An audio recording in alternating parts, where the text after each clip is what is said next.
This is episode 163 on the 31st of January 2020. And you're listening to my favorite talk show, The Weekly Show with Edu. If you are a kid, though I don't know what is the definition of being a kid, and if you are hooked to your TV screens or your mobile screens for more than 3 hours a day, you will be inactive for the rest of your lives. So children aged 2 to 3 years who spend more than 3 hours a day viewing screens such as tablets and televisions grow up to be less than physically active at the age of 5.5 years compared to those who use screens for an hour or less each day. When this happens, come the random problems include increased risk of obesity and reduced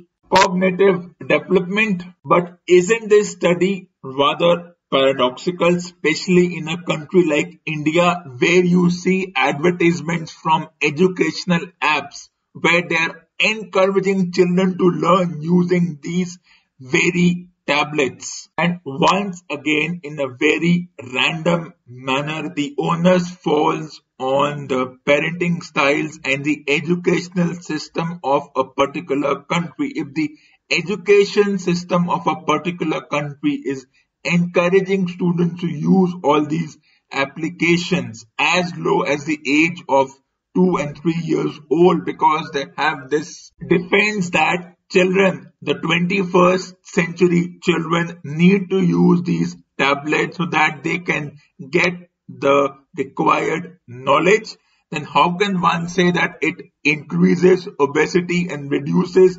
cognitive development when the education system, the administration, the parents are themselves willingly handing over such devices to children? With reference to a country like India where the definition of education system is slowly changing from a traditional classroom where the teacher just bellows out a lecture with the students being passive to a system where one needs to have an active student involvement, that is replacing teachers with robots and artificial intelligence. Advertisements of different types, be it educational or other kinds of advertisements, are also encouraging parents and students to buy these apps because the traditional system is not going to make the student smart for the future jobs. And of course, if you are in India, then it's not only jobs. The first step is to get more than 90% in class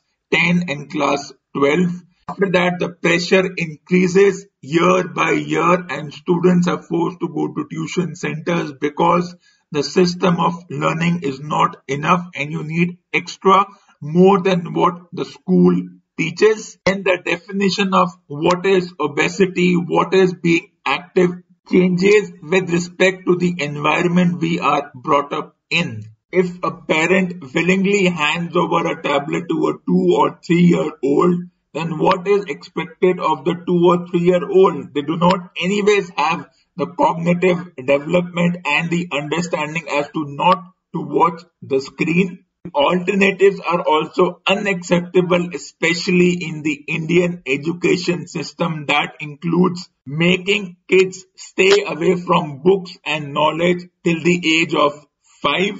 The definition of playing outside is not in the current environment seen as a constructive development for the child because the pressure of securing marks that is over 90% and making sure that the child is secured right from the age of 2 so that they can learn so much, inculcate so much that by the time they are ready to graduate from school, they have the IQ of an Einstein or of the fictional character Sheldon.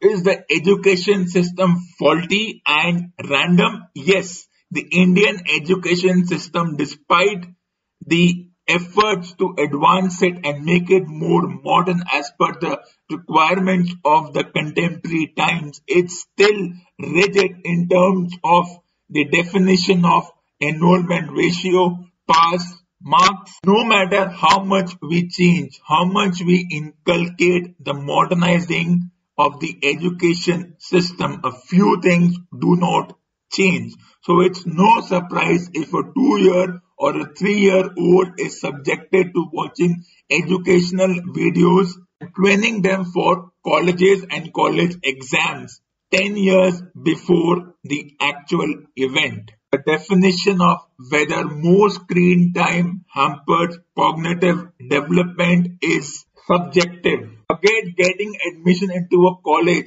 getting admission into a school for class 1, 2 or nursery and KG has become so complicated. Schools are making the criteria for admission of children in such primary classes so tough for the parents that the students are expected by the age of 3 or 4 to know everything. So what a student at the age of 3 or 4 should know is quite perplexing. The first step we need to take is make the admission to classes 1, 2, KG or nursery simplified. The parents are under equal pressure to admit their wards in a school so that the children have a safe environment while the parents can go out and work and save for the future of the child as far as college and future prospects are concerned. With such an outdated mindset, a 3 or a 4-year-old will get addicted to screens because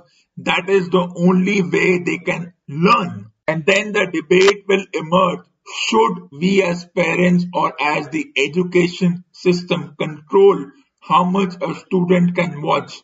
How much an infant or a child can watch? This is once again, in the sense of the debate, a double-edged sword, and such young children get unwittingly caught in the battle for supremacy between parents, between administrations, and between schools. As an education system, one is so worried that they try to put children in silos that by the age of 4 or 5, a child should be able to recite the alphabet or have knowledge of the basic calculation, that is addition, subtraction and others. We create such binding on the education system that children should know all this by a certain age, and if they do not, then the education system has failed. When we put such pressures on students, children's administrations, then this will happen. Children will resort to such inactive yet extracurricular activities. As Nassim Nicholas Taleb says in his book The Anti-Fragile, some things benefit from shocks. They thrive and grow when exposed to volatility, randomness, disorder and stressors, and love adventure, risk and uncertainty. So in this scenario, let the students who are exposed to screen times at a young age grow themselves. Be mature about using the screen time as and when required. There will be disorder and stressors for the students. Students as a community will always be under stress. So let them grow on their own instead of having these studies which pseudo worry about whether students' cognitive development will be affected or whether they will be inactive by a certain age. Because this situation is very ambiguous. On one hand, if we derive students or young children from being exposed to watching educational videos on tablets, and one school of thought will bellow out that we are deriving students from learning in a more modern manner and subjecting them to only traditional methods where the teacher and the student relationship is passive. On the other hand, if students are exposed to such devices, then the school of thought says that the students will become inactive. So looking at this, there has to be a middle path. The only thing that can be done is the students can be told that you will only be allowed access to the tablets if you go and play out, Tablets can be configured in such a manner that only educational videos and videos which add to the intellect of the children are added in these tablets. There would be no internet connection, no other TV shows which affect their growth, and this would be a win-win situation for both schools. But when it comes to practical situation, then students should be encouraged to play games like Sudoku as well as crossword. How are we supposed to encourage students to play Sudoku and crossword in an environment where everything is affected by competitions? Let there be a crossword puzzle competition in school once a month. Let there be a Sudoku competition in the school once a month, and students, parents will definitely be involved in this. Why? Because there will be a prize. Those who win will be appreciated in front of their peers, and since this is the way the students work in the present scenario, competitions can always encourage students to do things they would otherwise not do. Though volatility lies if the schools do not agree to have such competitions because of the pressure on the schools to complete syllabus. In that case, the education departments should make it compulsory to have one Sudoku and one crossword puzzle competition every month, and this should be included in the report card or the certificate of the students. In fact, the CBSE can go as far as to include such competitions at least for classes 5 to 8, if not higher. This might inculcate the habit of being away from screens. We have to be very smart about this. And if watching educational videos on the screen is the future, then it should be done in such a manner that TV channels like Discovery, National Geographic and History Channel should be the only videos the children watch, and not MTV and other obscure channels which do not provide any kind of education. Children are resilient and robust. If you want them to do something, then you have to cater to their needs and fall to what they want. And if you want them to do what you want, then you might have to change the method in which you conduct your education system. And this will be a win-win for both sides, the administration as well as the learners. Until the time the administration put pressure on the schools to finish syllabus, till then the education system will not go forward. It will be volatile, it will be random, and there will be disorder. The education system has to evolve. That is why we include these new modules of learning, but we cannot be rigid about eliminating the so-called traditional methods of learning. The first thing we have to do is remove the terms traditional and modern systems of learning. The definition of modern and traditional is fragile, and nobody till now knows what is modern and what is traditional. Though a few have tried to compartmentalize the definition of traditional being the old school system of learning, and modern as where we include artificial intelligence and artificial learnees, teachers in form of robots. Yet, despite all these changes, the system is still full of errors, fragile and volatile. And that is why education systems around the world don't know how to handle the modern day student. Though that term itself is a misnomer.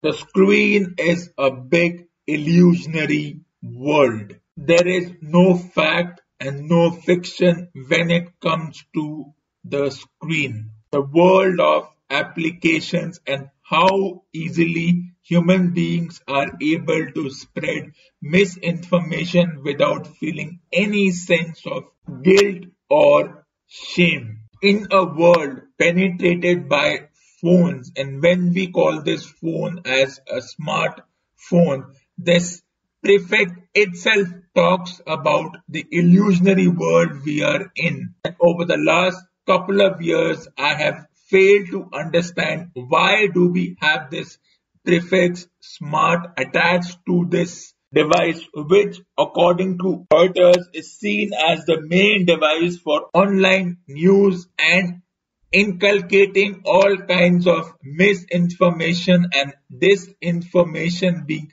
spread around with such a cavalier attitude. It's a universal rule that the 21st century individual has to be informed from multiple apps. One form of information doesn't work till we have Instagram, Facebook, Twitter as the platform to receive and consume news.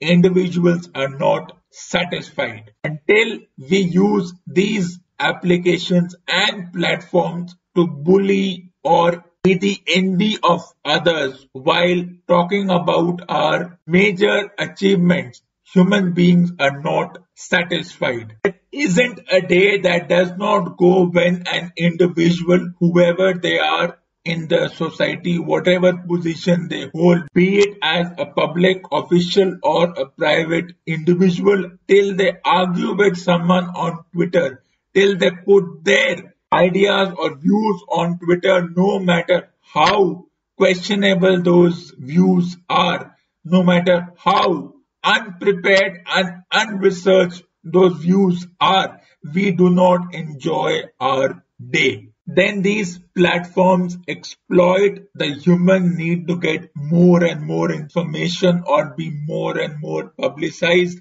and then they do everything in their power to make sure that individuals are hooked to such platforms, and no amount of detoxification can stop an individual being affected by the happenings, the virtual and the fictional happenings on such platforms. There is another universal rule that till one puts their opinion on the platform, on these Twitter and Facebook platforms, they are not seen as individuals who support or oppose a certain movement. If a celebrity does not say for or against a certain movement, a certain situation, then they are seen as individuals who do not support or oppose the individuals who are immersed in the movement. This obsessive need to see so-called celebrities as role model means that if these celebrities, be it a sports person or an actor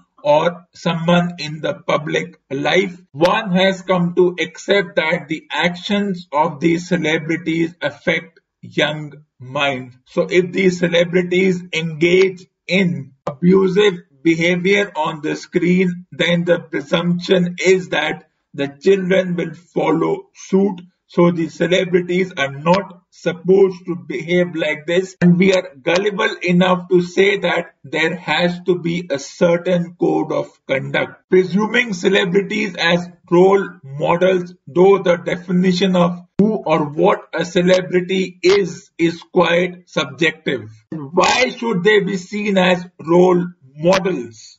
Even if one presumes them to be role models, why should we be affected by their actions? Why are we so gullible and fragile enough to accept that whatever the celebrities do or say, especially on these misinformation platforms such as Twitter or Facebook, we see it as the gospel of truth. We see it as a commandment. That's the way the world is moving. Then everybody is not only gullible, but they're also fragile psychologically. This infinite hypnosis to generate more data on us so that one can get to spend more time on these platforms and be affected by the publicity stunt of these celebrities is a human flaw. One cannot cry wolf about privacy being breached because the moment individuals spend time on such platforms and we are not conscious enough to give information that should not be given, then the data will be consumed by such platforms. But on the flip side, not being on such platform is often seen as a sign of not being in tune with the modern world and being a dinosaur. So even this assessment is subjective. The world has come to such a stand that, for example, if I go on these platforms and say that I support the actions by the various organizations as far as the climate change is concerned, and I'm going to do my best to reduce the impact of climate change by changing my lifestyle, it will be seen as a positive thing. So it's on a platform where one says things mostly for publicity, and what is true and what is false is often clouded and obscure. Yet spending time on such platform is a sign of social upwardness. Once upon a time, it used to be owning a bicycle, a car, or a color TV. In the present times, the social status is decided by how much time an individual spends and how much time they spend supporting or opposing a movement or an individual on such platforms. Let's take the example of the relationship status, the thing that is there on Facebook. So if tomorrow an actor or an actress changes their relationship status to single or committed, there will be a uproar on this platform that when did this celebrity change? Who is the celebrity involved with? Even though this might have been just an attention seeking tactic. Forget the celebrity, your closest friend. If they change their status from committed to breakup or whatever the status are, we are so unhappy or we are so jealous that we don't even know if this is true or false. But in that moment, we tend to take it as a gospel of truth. And the gullibility of an individual just carries on and on and on.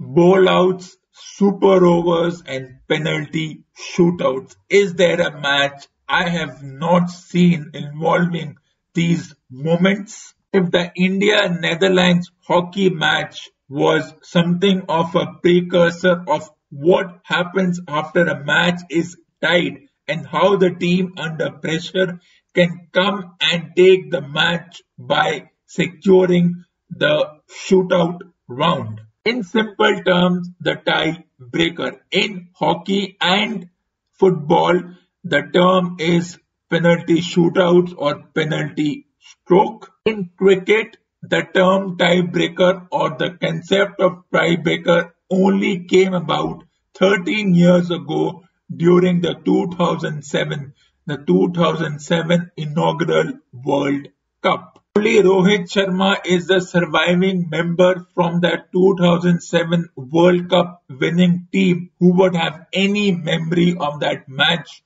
when the first ever tiebreaker was attempted in a 50 over or a 20 over cricket match. At that time, what was attempted was a bowl out. A bowl out is very similar to penalty shootouts.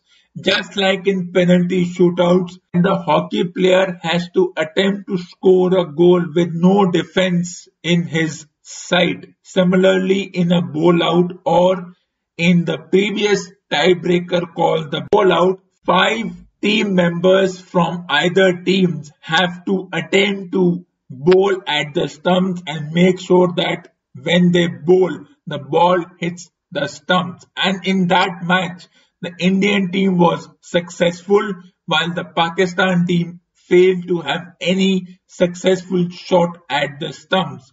So this concept was gradually phased out as it was not seen as some of an equalizer or something that benefits both the teams. So technically, this was the first ever super over by the international Indian team in the match against New Zealand. This was not the first time Rohit Sharma was involved in a tied match or a last over thriller. If one remembers the Joginder Sharma over to Misbah-ul-Haq, the first couple of balls went for six. There was a wide, then there was a miss by the batter, and the only difference was that Pakistan at that point of time had lost 9 wickets, and the shot he attempted in that match is now seen as a shot which is considered a very potent weapon in the hands of the fielder. But at that point in time, the first ever International World Cup for 2020 matches, it was seen as somewhat of an audacious and a wrongly attempted shot. But this is not the first time New Zealand were involved in a super over after the debacle and the volatility of the result of the World Cup final, in which England emerged as the winner after the main match was tied. Then the super over match was tied. England got the result in their favour due to the more number of boundaries scored. Once again, earlier this year or in 2019, faltered against New Zealand in a super over, though I would not call it as a falter. It is something that just happens. The match went in India's favour and India won the series 3-0.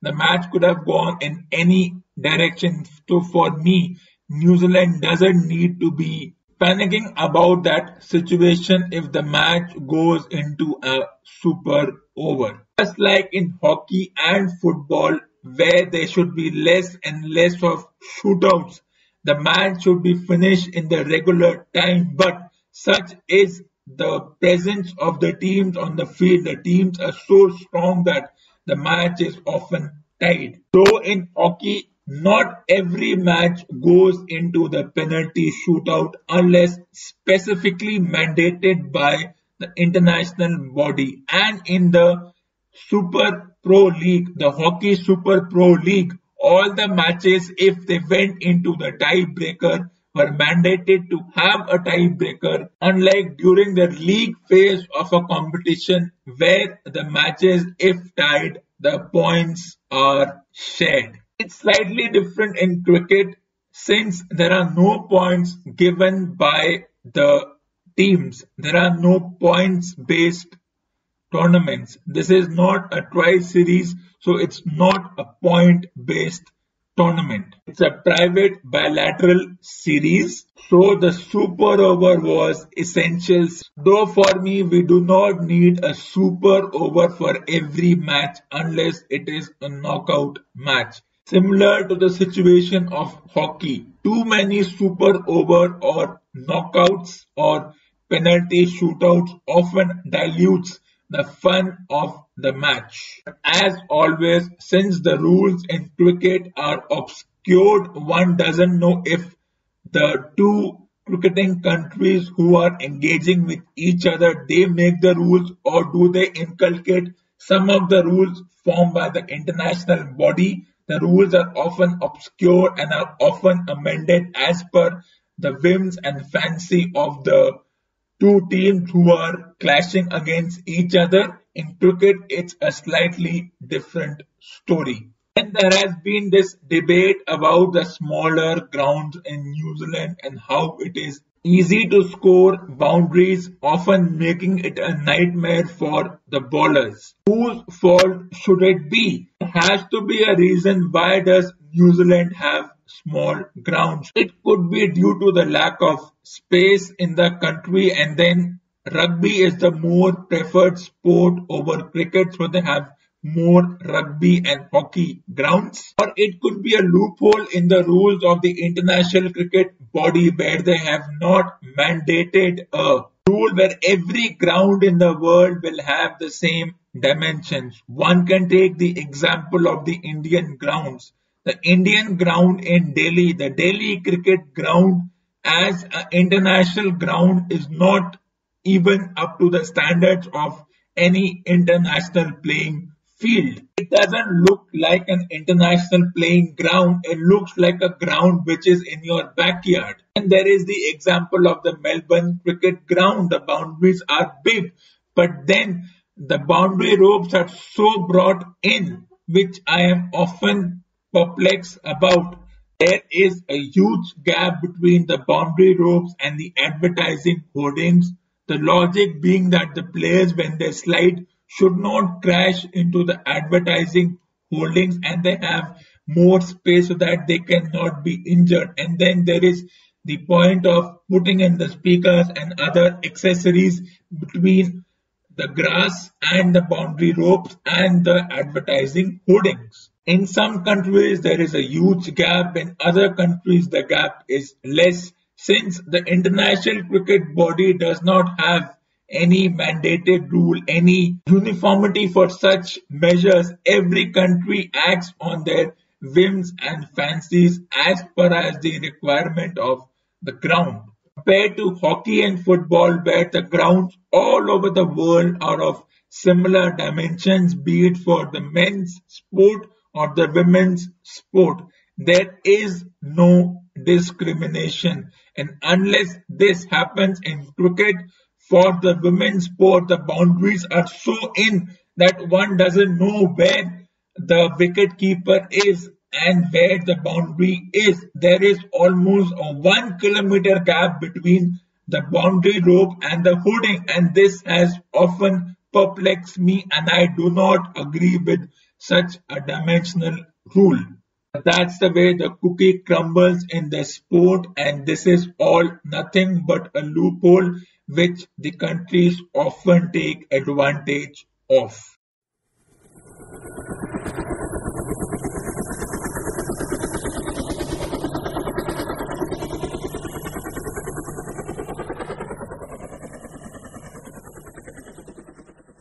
Thank you for listening to episode number 163. This ends episode number 163 on the 31st of January 2020. Stay tuned for the next episode.